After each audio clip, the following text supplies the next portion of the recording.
Hi, my name is Andre Quintero, and I'm the mayor of the city of El Monte, and I want to welcome you to the city's first virtual State of the City address and COVID-19 update.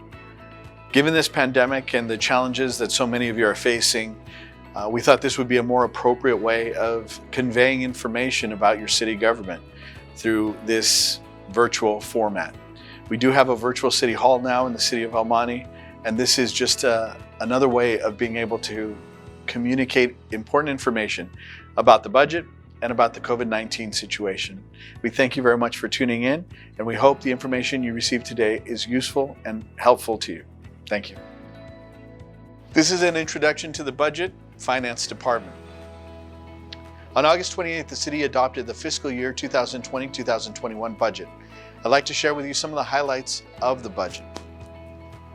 First, here are some of the facts and figures that we needed to consider in developing this year's budget. In terms of revenue, by category, property taxes and sales taxes make up the bulk of the general fund revenues and are generated for the city at about 68% of the total revenue. Property tax, the revenue we expect to increase by about 5.2%. Sales tax revenues increase by about 1%. The utility users tax should decrease about 3.3%. Franchise fees are decreasing to 2.6%. Business license fee should decrease by 3.3%, and development fees should decrease by 4.4%.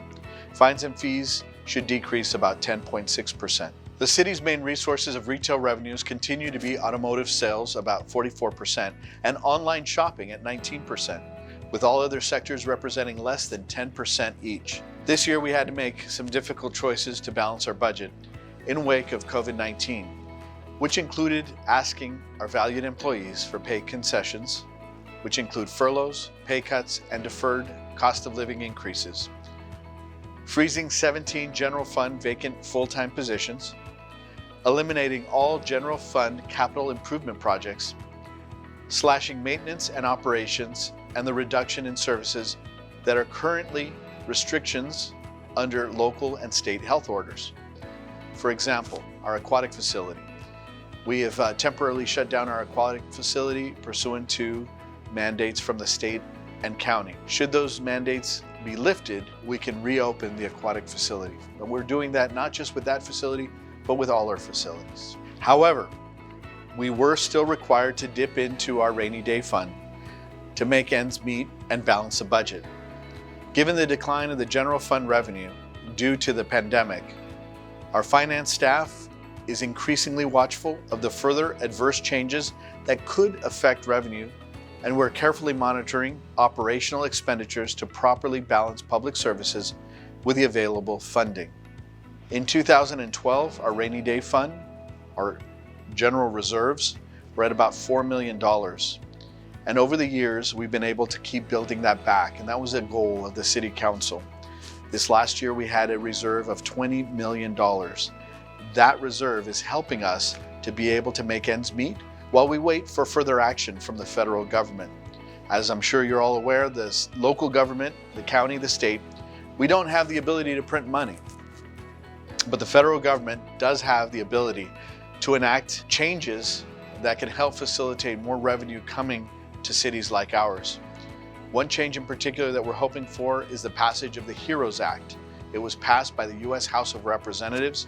It's still pending before the U.S. Senate, and we're waiting on action from the U.S. Senate and the President. But that will bring substantial resources, primarily to cover our first responders during this pandemic. As you can imagine, as you can see from our budget, first responders cost the most in any local budget. First responders include our police and fire. And we want to make sure that we continue to provide quality services during this time period, especially since both level of services are so critical in a pandemic like we're in. Here are some of the key messages regarding this past fiscal year, 2019-2020. The city issued pension obligation bonds in our effort to stabilize the ever-increasing cost for pension obligations. The city issued bonds to help manage the costs related to our PERS and PARS obligation. PARS is the private pension that was given to some of our employees around the year 2000. And PERS is the public employee retirement system that we pay into for the pensions associated with our retirees. By taking the actions we took, we'll ensure that our retiree benefits are secured and that the city has a more stable payment plan moving forward. If I may digress for just a moment, PERS is a system that was enacted many years ago by the voters of the city of El Monte to provide for the pensions of our employees. In 1946, we established this pension system. It's paid for out of a line item in the property tax. Over the years, we have not increased that property tax. As a result, that fund was being diminished in terms of the amount of revenue that was accessible. So we had two options. You can either increase the tax or you can get a better interest rate on the pensions that you're paying. PERS was charging the city of El Monte 7% interest. Right now, the cost of borrowing money is substantially less than 7%. Because we issue those pension obligation bonds, we're able to get a 3.82% interest, saving taxpayers a substantial amount of money. So instead of having to increase that property tax, we've just breathed new life into that property tax system that will pay for our pensions moving forward. As a result, the taxpayers of El Monte over the next 15 years will save about $60 million that could have been taken out through property tax increases that we will not have to do as a result of this transaction that took place. And PARS is the private pension obligation that was created by act of the City Council around the year 2000. Unfortunately, that pension tax has to be paid for out of general fund revenues. And as a result, we're paying for past services rendered out of our general fund, which was not anticipated by the voters of El Monte in 1946. Therefore, we issued PARS pension obligation bonds. As a result, we've fixed our cost over the next 20 years and freed up much needed resources that can go into ongoing services for our residents. These were two actions that needed to be taken. It's not like any other cities that are doing very similar actions to right-size their expenditures with their revenues. In the past year, the city established two new revenue streams.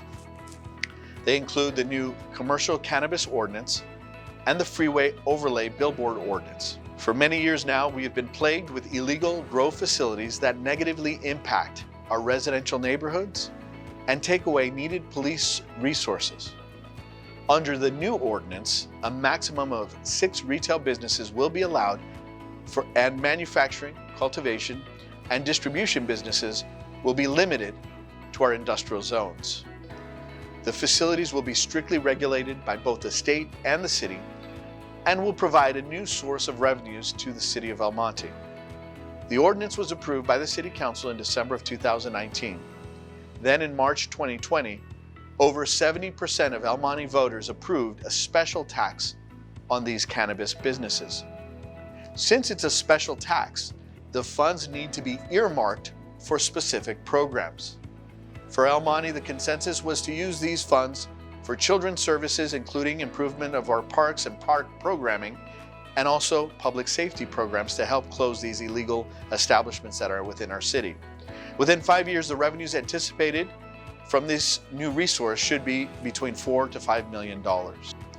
For the freeway overlay billboard ordinance, a total of 10 areas along the I-10 San Bernardino Freeway and Rosemead Boulevard have been designated for possible digital billboards. Currently, 1 billboard is under construction and 2 are being reviewed by city staff. Overall, the city anticipates constructing up to 5 billboards, generating revenues of $500,000 or more annually. In terms of general fund expenditures, the only increase to department spending is that for the city's fire services contract with the County of Los Angeles. It's a small increase. All other city departments cut their budgets in order to be able to be closer to a balanced budget with lesser impact to the general fund reserves. Overall, the fiscal year 2020-2021 general fund revenues and expenditures are anticipated to be reduced by 10% and 3% respectively compared to fiscal year 2018-2019. While the results of fiscal year 2019-2020 are still being processed, the fourth quarter of the fiscal year 2019-2020, so the last 3 months, proved to be financially devastating for the city as a result of the pandemic through the closure of businesses and the stay-at-home orders. However, the city was successful in completing 2 critical bond sales, which not only offered an additional $8.2 million of cash flow stimulus funding for the immediate year, but will allow the city to stabilize future costs, saving by refunding existing debt at a lower rate, resulting in reduced annual debt service payments. Finally, with regards to our finance department, despite the physical challenges the coronavirus has placed on the finance department and all our departments through disruptions in staffing and work schedules, the finance department has remained steadfast and dedicated to its commitment to provide good customer service to its internal and external customers. With sometimes limited staffing and reduced counter hours, the finance department has continued to service our utility billing customers through both online and in-person payments, assist our business community with new and renewed business licenses, and accepting payments for development fees and other financial transactions from our residents and businesses, while still processing bi-monthly payroll to over 400 full-time and part-time employees, and service our vendors by processing over 800 weekly vendor checks. In the face of the COVID-19 pandemic, the state and local orders to shelter at home, and the civil unrest, the finance department has maintained throughout this period its steadfast commitment to provide good customer service and has not missed a single deadline. We want to give a special thank you to our finance department for all their work and for making sure that the bills get paid on time and that the work continues to process. As for our police department, the police department continues to work hard to keep our community safe and maintain a professional police department that manages the crime and remains committed to procedural justice and impartial enforcement of the law. We started 2020 with 4 basic goals for our police department: to continue to recruit new, well-trained and ethically grounded police officers, continue to focus on quality of life issues and reduce the perception and fear of crime in our community, maintain community trust and involvement, and maintaining low crime rates. In the past year, our city experienced the lowest crime rates in over 25 years. This year, our crime rate has increased slightly, but is still well below the rate of previous years. On August 4th, 2020, the City Council approved the purchase of body-worn cameras for all police officers to wear to help maintain community trust. This is a project that has been started prior to the recent calls for police reform. These cameras will offer further oversight of our police department, allow for greater accountability, and will go a long ways into continuing to legitimize our police department and will help keep our officers safe. On the topic of police reform, the El Monte Police Department was one of the very first police departments to ban the use of the controversial carotid restraint hold. In addition, our city has had its fair share of police reform protesters. The protests were made up of mainly young people in our city who wanted their voices heard in a form of peaceful and respectful protests.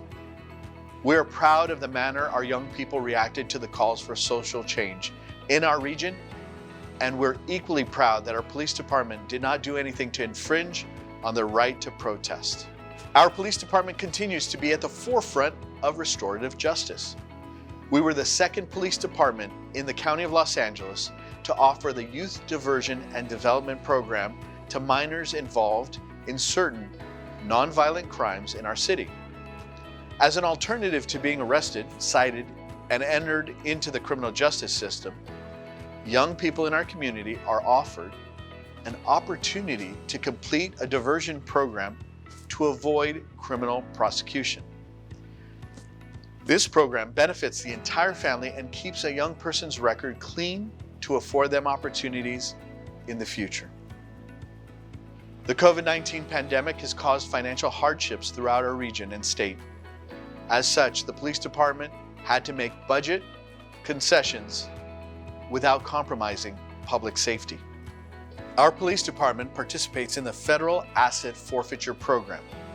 This program provides funding to our police department from the unlawful financial gains of criminals. These funds are being used by our Transient Outreach Using Community Hands program, also known as the TOUCH program. The TOUCH program uses specially trained officers to contact the unsheltered and offer a variety of resources to them in hopes that it leads to a placement and a better way of life for our unsheltered community. This is all done without utilizing taxpayer funds. To further assist our most vulnerable population, the El Monte Police Department continues to work closely with the Los Angeles County Department of Mental Health. We have a county mental health clinician assigned to our police department that provides additional support to our unsheltered population that suffer from mental health episodes. This is also at no cost to our residents. As our community continues to be open and open up and hopefully move away from this pandemic, we know that our parks will be a place for our families to enjoy the outdoors.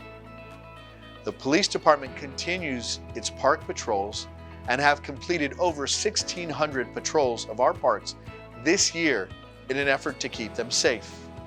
For the past 2 years, the police department has maintained cameras in 4 of our parks and looks to expand and improve this program in the next year.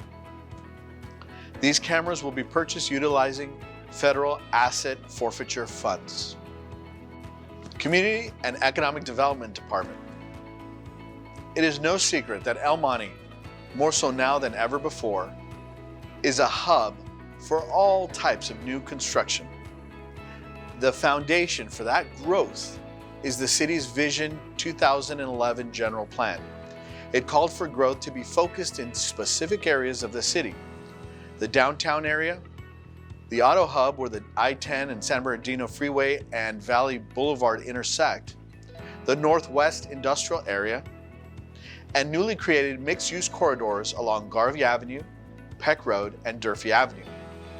At the same time, it called for the new and improved open space areas and for the preservation of single-family neighborhoods. Industrial growth. Over the past 5 years, 3.4 million square feet of non-residential space has been proposed, approved, and under construction or completed. For some context, that is over 70 football fields laid out end to end. Fueled by the nation's shift to e-commerce, almost 75% of the total comes from industrial projects. The crown jewel of our new industrial developments is the 1.2 million square foot Goodman Logistics project on Lower Azusa and Shirley Avenue. The project is nearly complete and it is in the process of securing tenants. Another project is the 225,000 square foot Hickson Industrial Campus with Phase 1 occupied, Phase 2 under construction, and Phase 3 approved. A significant project recently approved is the 365,000 square foot Black Creek Logistics Center on Arden Drive, south of the railroad. Industrial growth in El Monte and the surrounding area is expected to continue for the next several years. And we will be ready, with the next large project most likely being for the vacant 35-acre Safeway site on Arden Drive, north of the railroad. With this industrial growth and with these new buildings coming online, what it means for the average person, because many of us are not industrial users. We don't go into warehouses, we don't work in warehouses. The average person in El Monte does not. There are some folks that do. But what it does mean, it means more property taxes for properties that were sitting idle for many, many years. What it means is more money into our pension tax, because now we've got new buildings that are valued at a higher amount. So that's really what it amounts to, is more revenue for the city. These were properties that were sitting idle, that were not being productive. Now they're being productive. One of the biggest tenants coming in to the Goodman Logistics facility is Mutual Trading Company. It's one of the premier importers and distributors of Japanese food and supplies for restaurants throughout this nation. They're consolidating 5 different locations into one. That decision alone helps, obviously, the environment, but also helps our community with jobs that will be coming to our community. So whether it's jobs or whether it's additional revenue, these are the opportunities that are now made available because of the work that is being done in partnership with the private sector. Retail and office growth since 2015. Almost 1 million square feet of retail and office has been approved, proposed, under construction, or completed. The largest of these projects is the 97-room Holiday Inn Express, proposed on the far east end of Valley Boulevard. The city is currently reviewing construction drawings for the hotel. Most of the remaining projects are smaller infill structures along the city's major corridors, such as Valley Boulevard, Garvey Avenue, and Peck Road. Traditionally, cities including El Monte receive the majority of its revenues in the form of sales tax from brick and mortar retail businesses. However, in this new COVID-19 world, that is no longer the case. And many people think this trend will continue in the future. But this could bring new opportunities for El Monte within its large northwest industrial area. For example, there's often a significant increase in property taxes for large industrial projects. In addition, there is still an opportunity to collect sales taxes from El Monte's newest or newer industrial projects, either because the sales transaction will occur in El Monte or the person ordering the item lives in El Monte. Therefore, the value of industrial projects may be more important for communities like El Monte compared to in past years. Housing growth. Like many other cities, residential activity remains very strong in the city of El Monte. Since 2015, a total of 1,144 dwelling units have been constructed. Currently, another 282 dwelling units are under construction, 477 have been approved, and 563 are being proposed. The majority of these units are in the downtown area where the El Monte bus station and Metrolink station are located. However, the numbers still include a wide range of housing types, from single-family houses and accessory dwelling units to townhomes and urban housing. Of course, having all the housing in the world does not mean much if it is unaffordable to most people. El Monte is currently in the process of completing 2 important documents that will guide housing developments, including affordable housing, for years to come. This includes updating the city's general plan housing element and completing a joint plan with the cities of Baldwin Park and South El Monte to construct affordable housing and provide services for the unsheltered. For several years, El Monte has been a leader in the development of quality, affordable housing. This includes the recently completed 55-unit Mercy Housing Project on Baldwin Avenue, just north of Rose Avenue. This was built on surplus land from the railroad underpass construction project. Another project that is currently under construction is the 106-unit Cesar Chavez project adjacent to the Metrolink station. A unique project recently approved by the city is the Life Arc project on Tyler Avenue. This includes a 1 1/3 acre site which will provide 3 factory-built single-story supportive housing units. In total, it will house 18 people. Downtown El Monte continues to hold a special place in many of our hearts, and we know the area needs more attention from City Hall. The kickoff for that new focus was when we changed the name of Valley Mall to Main Street. Over the past year, the Epoch Times building at the corner of Main Street and Tyler Avenue was completed. While the media company will occupy the upper level, the ground floor will include 2 retail or restaurant spaces. And the long-anticipated Progress on Main Brewery recently opened to the excitement of many. We are now in the process of launching 2 large programs for the downtown mall area. One, the Main Street Mural Program, which will see the installation of numerous colorful murals adorning the side or rear of buildings. And 2, the Downtown Facade Improvements Program, which will assist local businesses and property owners to improve their properties. Parks, Recreation, and Community Services.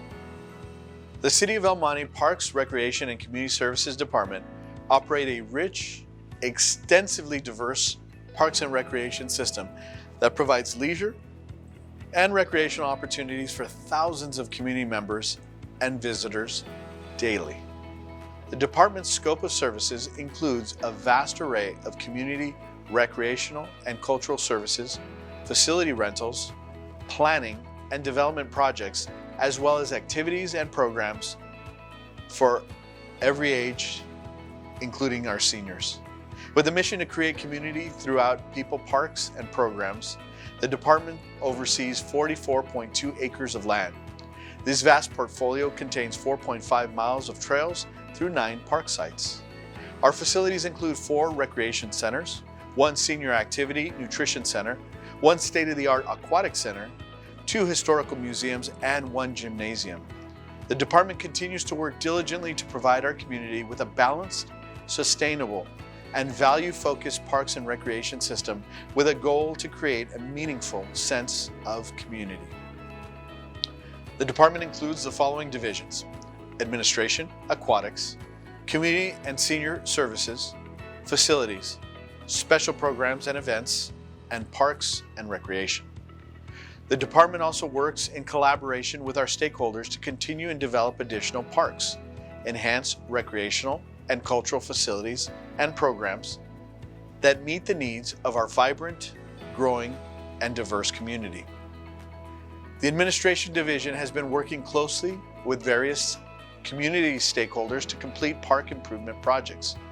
There are several ongoing projects, which include the following: the Gibson Mariposa Skate Park. This is El Monte's first skate park, slated for completion in October of 2020.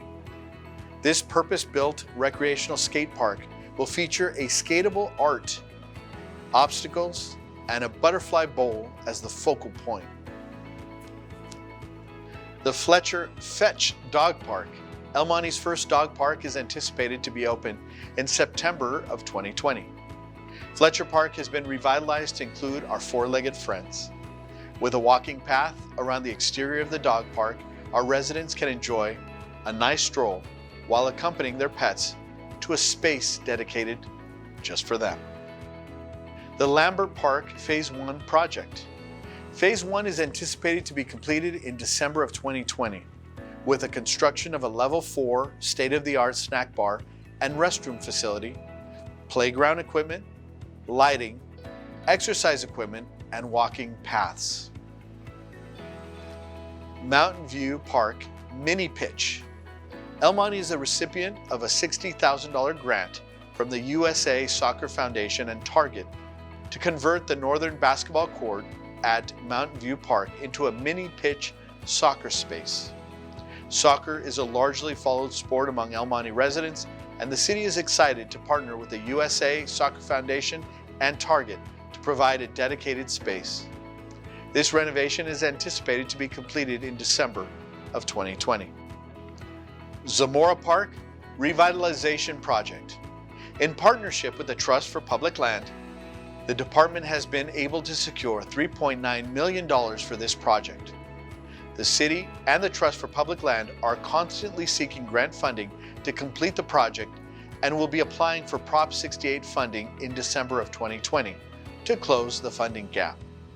If successful, construction will begin shortly after receiving the grant award. The Aquatics Division was dedicated to teaching over 1,000 second-grade students the importance of water safety in partnership with the El Monte City School District and the Mountain View School District. Additionally, the department saw a 25% increase in Learn to Swim lessons and was able to provide 100 swim lesson scholarships to our El Monte families through a LA 84 grant. The Community and Senior Services Division served 10,835 meals through the Elderly Nutrition Program. It implemented well-being and socialization classes for seniors and received an additional 24,000 in funding from Los Angeles County Workforce Development on Aging Services for overperformance in the Elderly Nutrition Program. The facility's special programs and events division increased leisure class participation by 10%, implemented cultural classes and workshops such as the well-participated Sugar Skull Workshop, and received a $3,000 grant from the Los Angeles County Arts Commission for the 2019 Rockin' Wednesday Summer Concert Series. The Parks and Rec Division increased youth sports participation by 9% through the implementation of a co-ed sports program. Additionally, the division increased participation in art recreation contests such as Chalk It Up, Scary Bag, and holiday art contests. The Junior Recreational Leader Program was awarded the Community Services Award by California Parks and Recreation Society District 4 for their increased number of volunteer hours to the city of El Monte. Even during the COVID-19 pandemic closures, the Parks, Recreation, and Community Services Department continued to provide essential services to El Monte residents. Access to food was challenging for many El Monte residents at the start of the pandemic. The Parks, Recreation, and Community Services Department supported the city's collaboration with local restaurants such as El Pescador and Denny's, providing hot meals to pre-registered families and senior citizens. Additionally, through the preservation of our senior nutrition program, which was offering delivery of frozen meals, is now offering curbside pickup to all eligible participants. The department has also diligently assisted the El Monte Food Pantry, distributing food to all those in need and coordinated home deliveries of essential goods such as toilet paper, napkins, and disinfectants for our residents. The department supported El Monte Business Weekly Highlights, where on a weekly basis, local eateries were highlighted on El Monte's social media accounts. Additionally, the department contacted these restaurants and eateries on a bi-weekly basis to update the El Monte Eatery Options list. This list outlines businesses that have options available for takeout, pickup, delivery app-based services like DoorDash, Grubhub, Postmates, Yelp Eats, and Uber Eats. The department supported the city's partnership with 1st District Supervisor Hilda El Solis to provide weekly showers for our unsheltered and hot meals at Fletcher Park. The department also supported a variety of city parades which were aimed at uplifting spirits in celebrating our senior citizens, Mother's Day, Father's Day, and graduates. Additionally, the department has supported the monthly Movies on Main, which provides families an opportunity to safely participate in a community event and enjoy a family film from the safety of their vehicle. This very successful program has hosted 5 movies and has become a city favorite. Most recently, the department launched the COVID-19 Youth Learn and Care program, which focuses on homework assistance and activities that promote outdoors, educational, science experiences, and crafts. Offered at 5 park sites, this program is held outdoors and follows all social distancing, mask, and hand sanitizing procedures. Looking ahead to fiscal year 2021, the COVID-19 pandemic has brought many challenges to the Parks, Recreation, and Community Services Department. With an adjusted operating budget of $2.3 million, the department saw a reduction of approximately $980,000. Most of the reductions are due to state and county mandated temporary closures. This has affected the Aquatic Center, indoor-outdoor facility, as well as suspension of private facility rentals, closure of museums, closure of the senior gym and gymnasium, cancellations of large gatherings such as the Children's Day Parade and the Holiday House, events typically held in October and December, respectively. It is important to note that the programs and facility closures are temporary, and as the state and county begin to reopen and increase the number of attendees for gatherings, the department and the City of El Monte will reevaluate the affected programs and facilities for the safety of our community and our staff. Even though typical programs like the Holiday House, for example, have been canceled for 2020, the department and the City of El Monte is committed to exploring safe alternatives for all our cherished events. For example, the department is coordinating a virtual Christmas tree lighting ceremony. As many know, the Christmas tree lighting ceremony has been a key gathering for our community over the last few years, giving people a beacon of hope and love during the holidays.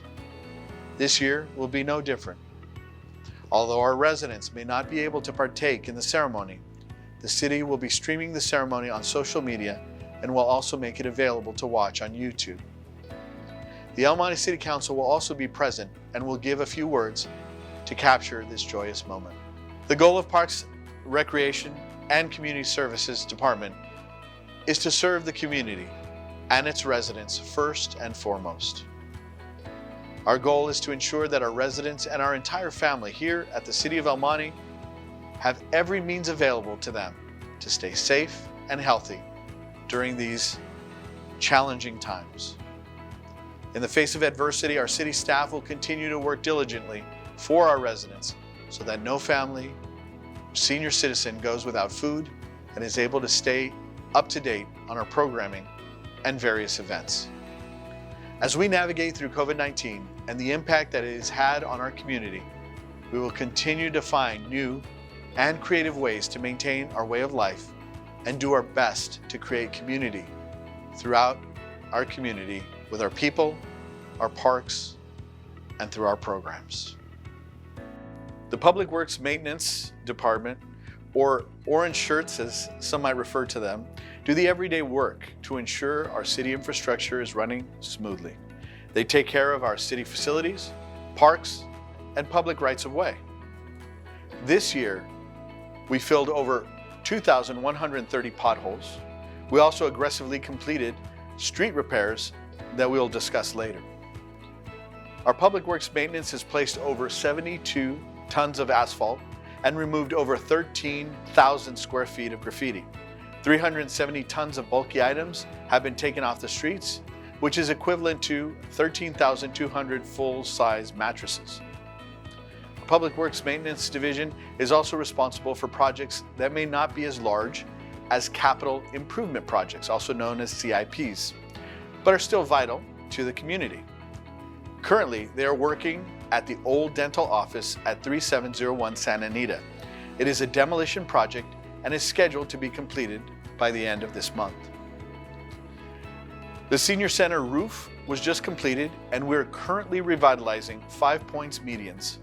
This is a removal and replacement of all irrigation and landscaping of center medians located at Valley Boulevard and Garvey.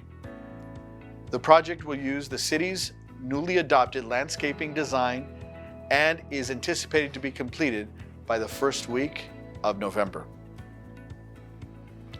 If you've been walking around our city, you may have also noticed the new Big Belly trash receptacles that are placed at busy bus stops, parks, and on Main Street.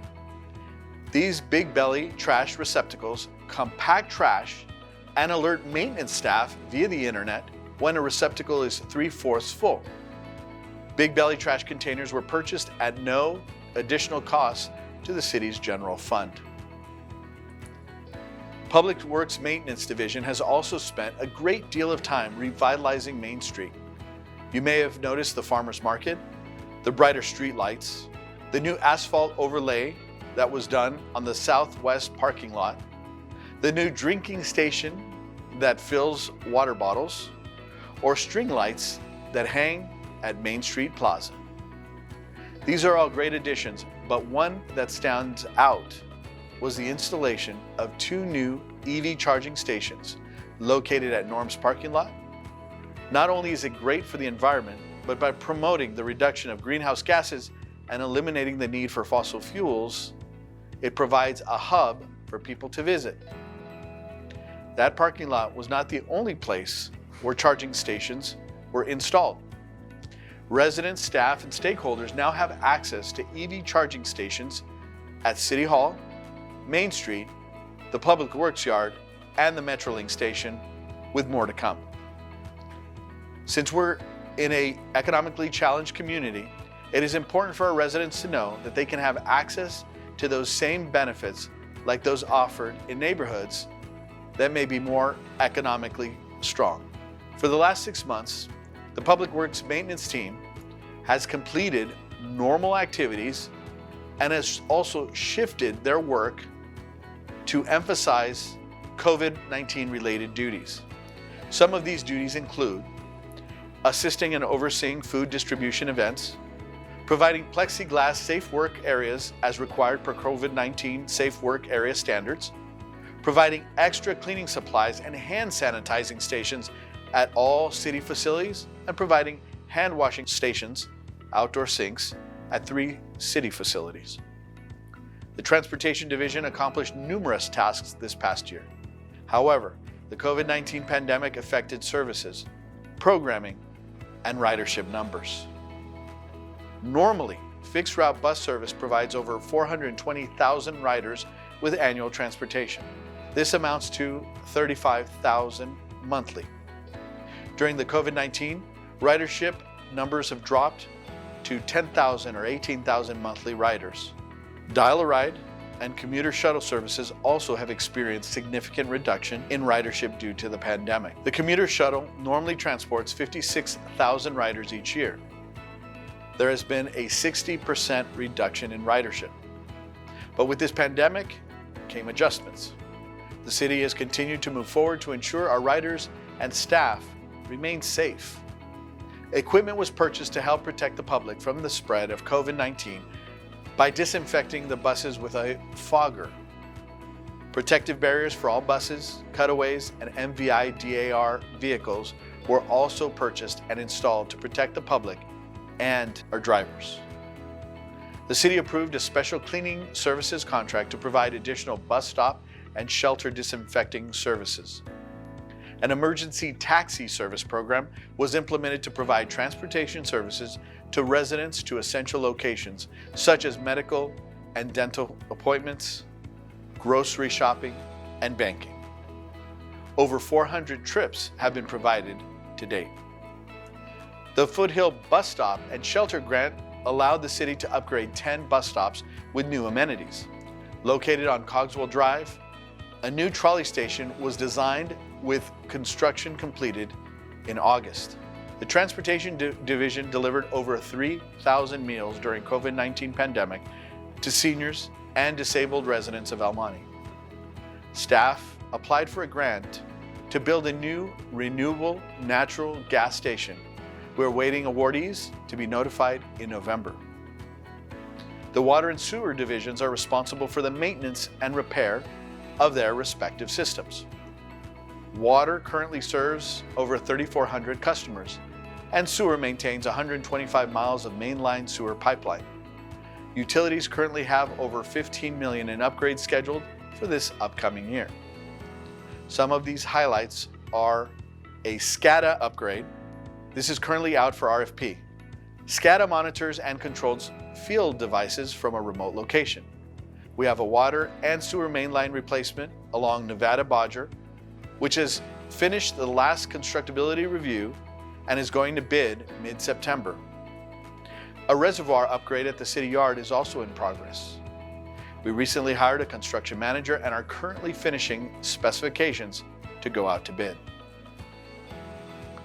This year, we also completed several projects like a water rate study.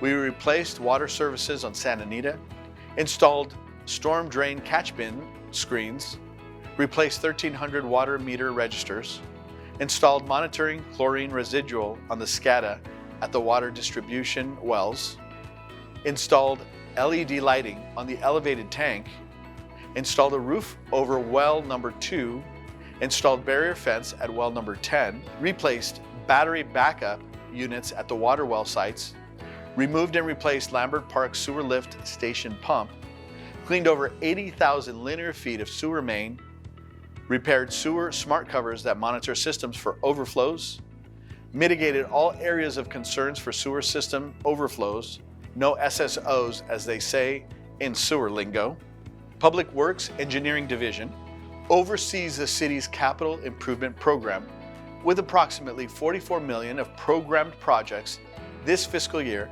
and consisting of over 35 capital improvement projects comprising of street, utility, facility/building, and park improvement projects.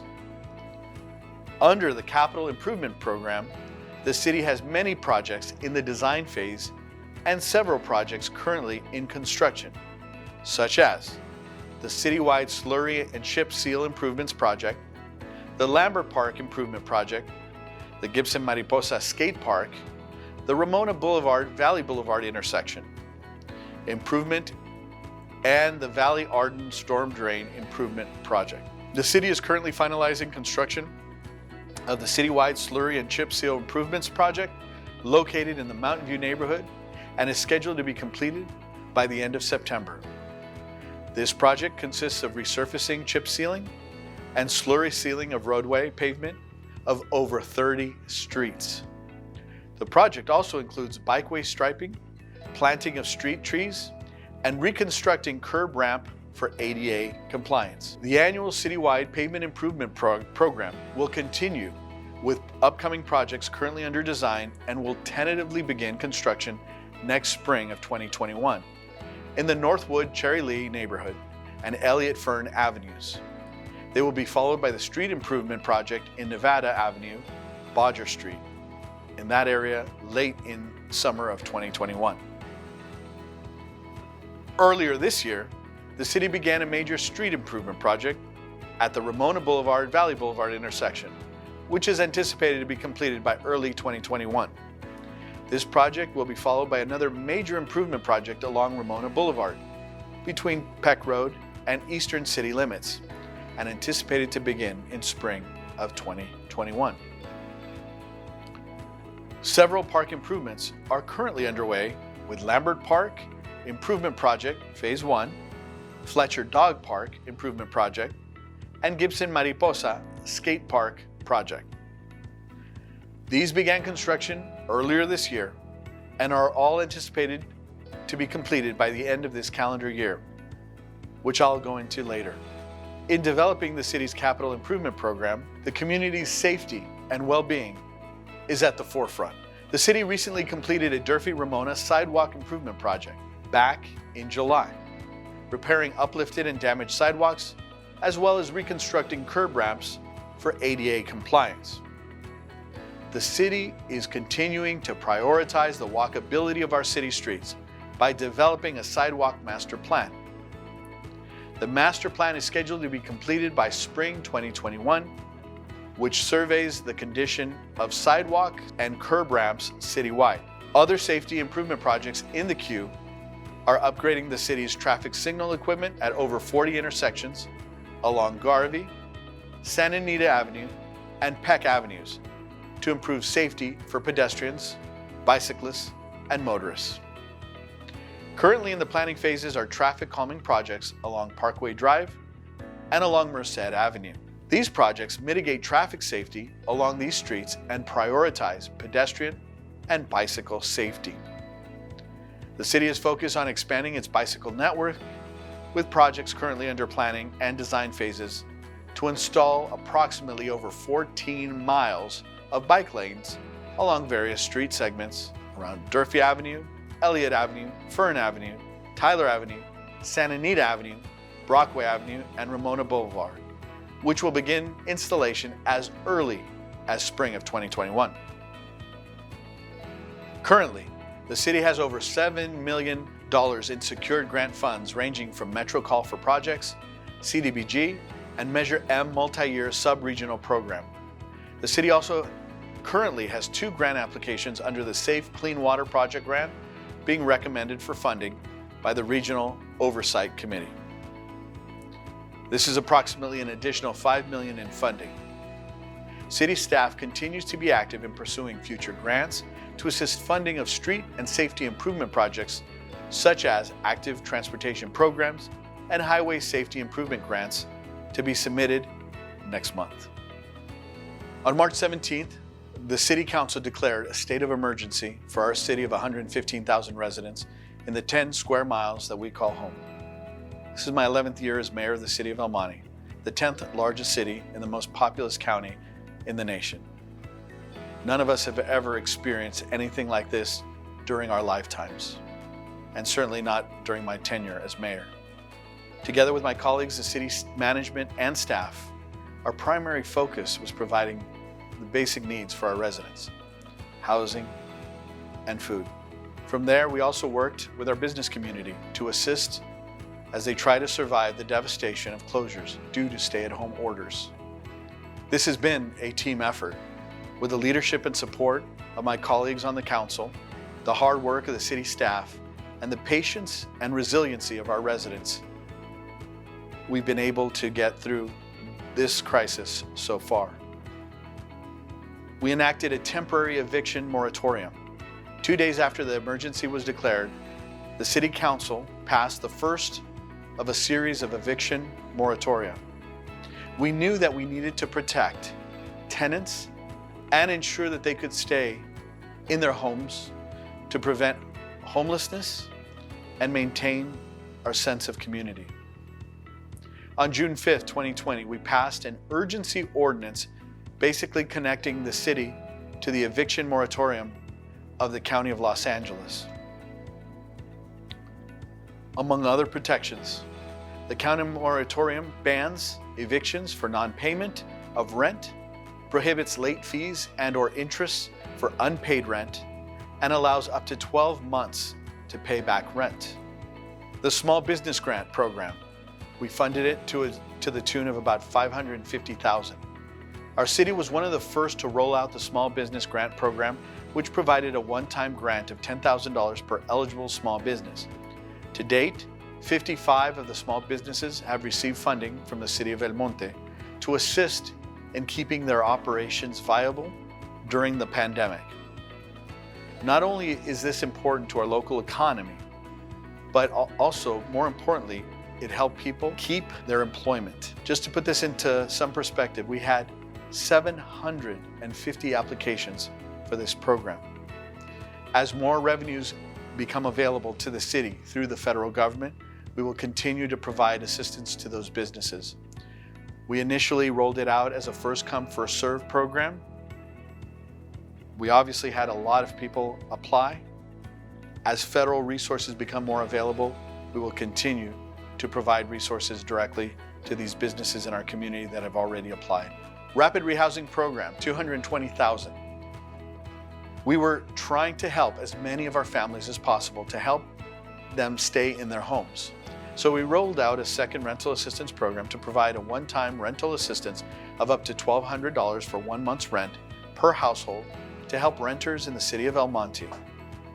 This assistance is being offered to low-income households who rent in the city and have experienced hardships, i.e. the loss of income, reduced work hours, etc., due to the COVID-19 pandemic.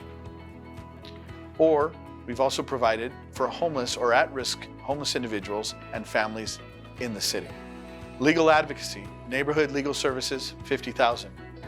With the overwhelming daily news of the pandemic and perhaps the loss of jobs and wages, we wanted to ensure that families were aware of their rights as it relates to them as tenants. Our city decided to engage with Neighborhood Legal Services, who has been a long-standing partner with the city, to provide legal representation, counsel, advice, and assistance to city residents to prevent homelessness. Our Fair Housing Center was allocated $15,000. Since tenants' rights were of concern to our team and our city council, we funded the Housing Rights Center to focus on 4 key programs: fair housing, discrimination complaint investigation, fair housing legal services, and outreach and education. For Volunteers of America, it's a nonprofit that's been working with the city for many years. We allocated $218,300. Again, in our efforts to prevent our families from becoming homeless, we enlisted the services of Volunteers of America to provide street outreach, homeless prevention, and rapid rehousing. Volunteers of America assist residents with emergency shelter grants and rapid rehousing services, which include housing relocation, stabilization services, and short and/or medium-term rental assistance as necessary to prevent the individual or family from moving to an emergency shelter. Eligible costs may also include a hotel or motel voucher for that family or individual. Our homeless services, we allocated $30,000. In addition to our focus on families trying to maintain their housing, we were sensitive to the fact that some of our residents are in fact homeless, unsheltered. To assist our unsheltered residents in our community, the city coordinated with nonprofits in our region to provide services such as showers, hygiene kits, and food. Operation Hope provided showers once a week for homeless persons and meals for the first 50 people who show up for these services. Showers and meals were provided to 1,000 individuals. Our elderly nutrition program. Since we recognize that our elder residents are the most vulnerable in terms of food insecurity, especially since they were under orders to stay at home, we knew that we had to retool our elderly nutrition program. This program has been an on-site program at the Senior Center where folks could come in, get a hot meal, nutritious meal. However, due to the closure of all city facilities, we needed to change our delivery model to continue to provide meals while complying with COVID guidelines. So we changed the model to home delivery or meal pickup for the seniors in our city. Since the COVID-19 emergency, we have provided 31,214 meals for elderly in our community. Food pantry gift card giveaway. Of course, not all of our residents are seniors, so one of our very first challenges was to try to provide food for families who are facing layoffs and loss of wages. Since the first week of the emergency, the city has organized and participated in the Food Pantry Program. We have partnered with various nonprofits, including our faith-based community, to provide more than 8,260 participants with food and other essentials. We were also able to provide $50 gift cards for a local market, Northgate, to help our residents during the first weeks of the pandemic. More than 300 cards were delivered to our families. Hot meal distribution. For the first 3 months of the pandemic, we provided drive-up, grab-and-go hot meals for the residents of our community. Local restaurants were our vendors for the hot meals, which helped them to stay afloat during the first few months of closures. We served more than 2,813 hot meals during our drive-through hot meal program. Great Plates Delivered Program. The Great Plates program is a food delivery model which goes beyond the other food distributions. This program, funded by the County of Los Angeles, has allowed us to partner with local restaurants to deliver hot meals to our residents, especially those who may not qualify for other meal programs, non-seniors. Not only does this program provide food for our residents, it helps to keep our local restaurants in business and their staff employed as they weather the restaurant closures due to the COVID-19 pandemic. We have delivered more than 8,479 meals with this successful program. Movies on Main. Movies on Main is a drive-in movie experience set in a city-owned parking lot just south of our downtown Main Street shopping district.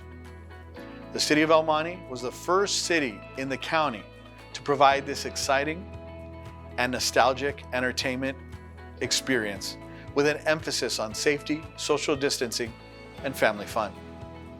We have had 4 Movies on Main events with overwhelming success. More than 400 families have attended. We worked with local vendors to organize a car hop delivery of food and treats directly to the cars for all of the family to enjoy. The $5 registration fee per vehicle was returned to the family as a $5 voucher to use toward the purchase of food and treats, essentially making this a free entertainment experience for our families. Virtual City Hall. Due to the initial closure of City Hall, we understood that we needed to devise some ways to communicate and to continue to provide services to our community. With this call to action, we launched the Virtual City Hall web-based portal to continue to engage with our residents and to provide services, even if we could not meet with our residents face-to-face. Our consultant devised specific applications just for our city to provide timely and accurate information for anyone, residents or businesses, who needed our assistance. With this platform, we were able to survey our customers to make sure we were providing the information that they needed in a way which was meaningful and accessible to them. This was a major step in terms of retooling our government and trying to meet the needs of our residents within the strict guidelines of the stay-at-home orders. Social media outreach. To complement our virtual City Hall, we had to really up our game in terms of our social media presence, which until this point had essentially been non-existent. We formed a small team, and by that I mean our graphic designer, so a team of about 2 employees. However, even as small as this team was, we were able to increase our social media presence from a couple hundred followers to 10,000 followers on Facebook. We had no real Twitter or Instagram presence, and now we have more than 5,300 followers in 4 months. This has been a real game changer for our city. We've utilized these tools to reach out to our community so that we can relay important public health messages, announce giveaway opportunities, promote our virtual City Hall, and share any announcements that we would otherwise promote with paper in our lobby. The COVID-19 newsletter.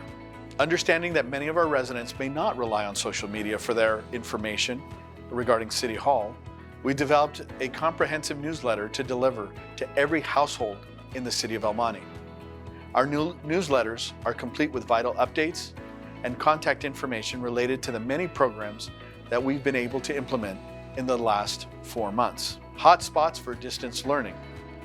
We allocated $110,000. We're waiting for reimbursement on that expense. One of the collaborations that we're most proud of is that with the Mountain View School District. In an effort to help them provide internet services for their students to engage in distance learning, we were in a unique position to help the school district purchase 100 mobile hotspots and wireless service devices. What was most exciting about this partnership is that since the city had already had an established relationship with a particular vendor, we were able to purchase the hotspots and service at a reduced rate and quickly help the Mountain View School students reconnect with their teachers and classmates in a virtual classroom. This partnership is important because it illustrates the potential for government agencies, local school districts to work together, create efficiencies for the greater good. The academic structure for our students was vital, and their success is our success.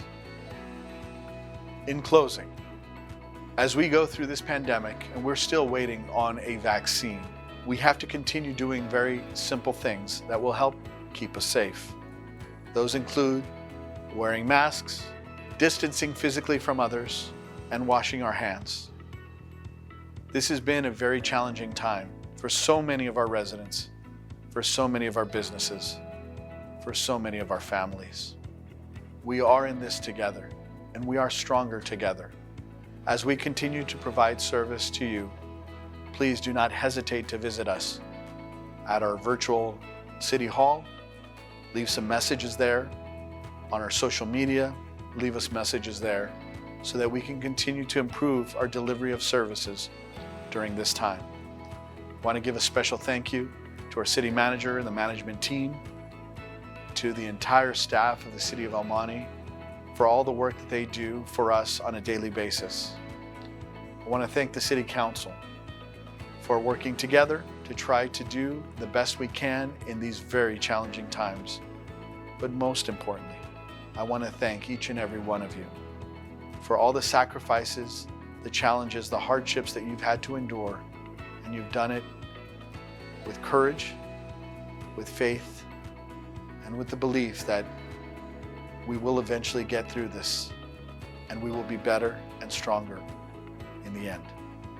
Thank you very much, and God bless each and every one of you. For more information, follow us on our website or official social media.